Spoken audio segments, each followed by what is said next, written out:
Welcome to The Explainer. I'm your host, and today we're diving into something that literally every administrator has lost sleep over. We're looking at a genuinely insightful Substack article by Meg Trezise called Preschool Reputation Management, Turning Parent Complaints into Marketing Assets. If you run a preschool or really any community-focused program, you know that absolute sinking feeling in the pit of your stomach when a complaint notification pops up. You instantly fast forward to the worst-case scenario, right? Well, today we're going to figure out exactly how to transform those terrifying moments into your absolute best marketing tools. Let's get into it. We all know that visceral dread. Maybe a parent is upset about a billing error, or someone left a 2-star Google review because drop-off felt a little chaotic on a random Tuesday. Your heart rate spikes, it feels like a total crisis. But here is a completely counterintuitive truth. Perfection without humanity feels hollow. Parents actually don't expect you to be flawless. Real life isn't perfect, and they know that. What they really want to see is that when things get messy, you actually show up. They just want humanity. Okay, let's dive into this. Here's our roadmap for today's explainer. First, we'll look at the value of a complaint. Second, the AAA response. Third, taking conversations offline.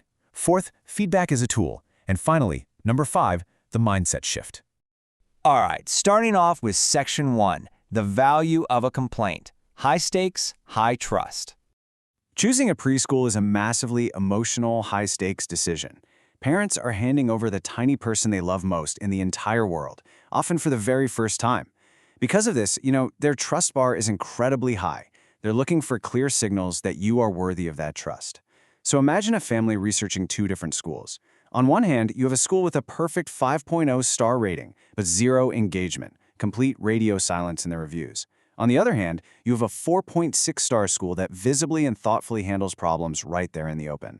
According to our source, that 4.6 star school is actually going to convert more tours. No way, right? But it's true. Because when families read those reviews, they're really reading between the lines. They're wondering, how does this school handle conflict? Are they defensive? Do they genuinely care?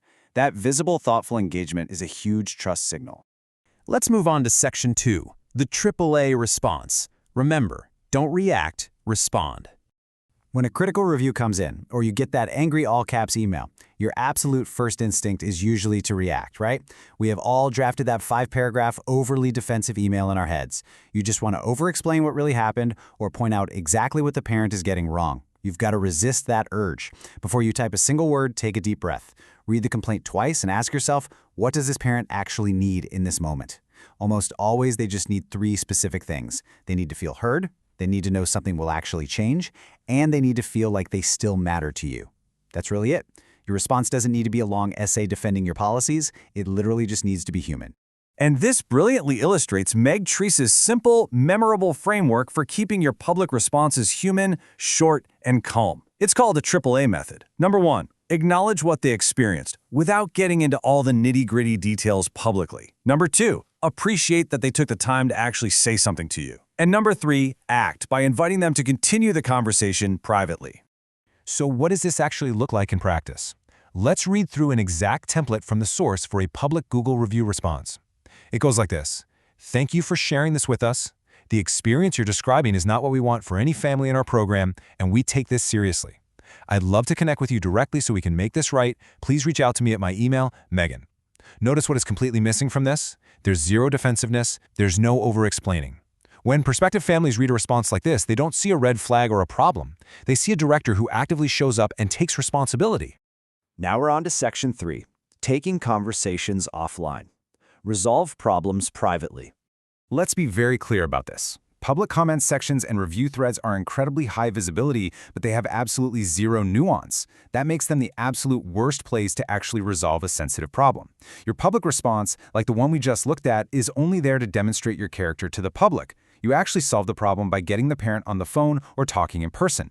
And when you do finally connect privately, there are some pretty crucial rules of engagement. Do listen fully before responding. Don't come into the call aggressively ready to defend your policies. Do ask clarifying questions. Do be honest if something genuinely fell through the cracks on your end. And do be crystal clear about what you're going to do differently. Look, most parents are not trying to damage your business, they just felt something strongly and didn't know what to do with that feeling. When you step up and take ownership, you'll find that the tension dissolves almost instantly. Now, if you want a master key for these private phone calls, use this exact, empathetic question. Can you help me understand what that experience was like for you? It's so simple, but it is a real game changer. When a director calls directly, listens without interrupting, and asks a question like this, it is incredibly disarming. So often, this totally turns an upset parent into your most vocal advocate simply because you showed them your true character when things got tough. Let's move to Section 4, Feedback as a Tool. Every complaint is data. Now, what's really interesting about this is that this step gets skipped all the time, but it's absolutely crucial. You have to start treating every single complaint, even the ones that feel totally unfair, as highly valuable data. Because underneath even the most emotionally charged feedback, there's usually a kernel of truth worth examining. The source advises directors to build a really simple habit. Once a month, sit down and look at all your feedback. We're talking reviews, emails, and even those quick verbal comments from pickup time. And ask yourself 3 specific questions. First, what's coming up more than once? If 3 parents mention poor communication, well, that's a real gap in the program, not an isolated complaint. Second, what do our happiest families rave about? This is going to highlight your hidden competitive advantages. And third, where do parents feel uncertainty or confusion? Once you have resolved an issue offline, it is time to close the loop publicly to build a visible pattern of care. If a complaint is genuinely resolved, you can authentically ask the parent if they'd be open to updating their review. But a quick warning here, absolutely never incentivize reviews or ask people to remove honest feedback. That directly violates Google's policies and completely erodes trust. Just let them know their feedback really mattered and gently invite them to share an updated perspective if they feel things have changed. Of course, a huge part of reputation management is dealing with the fact that satisfied families are so often silent. The parents who would never dream of leaving your school just quietly appreciate you, while the one frustrated family goes straight to Google, right? You have to make it super easy for those happy families to speak up. Try removing the friction with a few low-pressure methods. For example, text a direct review link right after a parent makes a warm comment at pickup. Add a gentle reminder in your monthly newsletter, or just mention it during end-of-year conferences.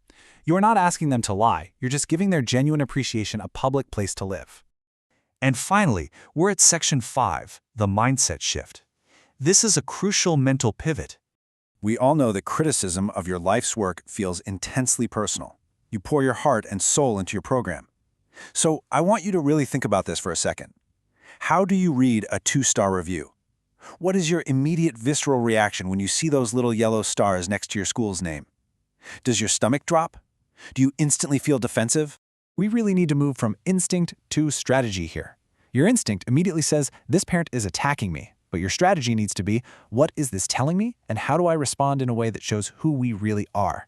So the crucial point is this: you have to start treating every single piece of feedback, whether it's positive or negative, as a collaborative conversation on how to serve your families better. Which brings us to our final big question. Are you ready to turn your next complaint into your best marketing asset? A school's reputation isn't built in those easy moments when everything goes perfectly. It's built in the messy moments when things go wrong, and you choose to show up with empathy and humanity anyway. Thank you so much for joining me for this explainer. Start using that AAA response, lean into those offline conversations, and ask yourself, what hidden competitive advantages are buried in your own feedback right now? See you next time.